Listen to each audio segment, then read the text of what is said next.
నిత్యం యోగా చేయడం ద్వారా శారీరక మానసిక ఆరోగ్యం కాపాడుకోవచ్చని బాపట్ల జిల్లా కలెక్టర్ వినోద్ కుమార్ అన్నారు.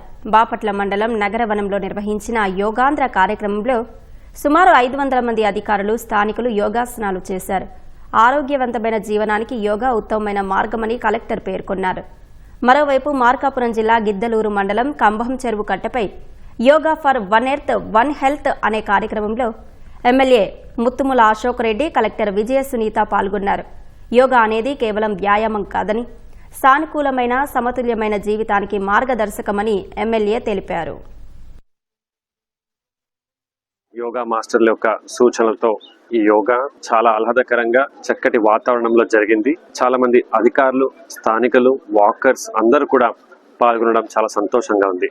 అలాగే 21వ తేదీ దాకా జరిగే యోగాంధ్ర కార్యక్రమానికి అందరూ కూడా తరలి రావాలని కోరుతున్నాను. అలాగే ఏ రోజు ఎక్కడ ఉంటుంది షెడ్యూల్ అనేది కూడా మీకు పెట్టడం జరిగింది. డయాబెటీస్ అంటే నాన్ కమ్యూనికబుల్ డిసీజ్తో బాధపడుతున్నారు. వీళ్ళందరికీ కూడా ఒక సూత్రం ఏంటంటే యోగా అని అందరూ కూడా మర్చిపోకుండా పాల్గొనాలని కోరుతూ మీ అందరి నుంచి సెలవు తీసుకుంటున్నాను.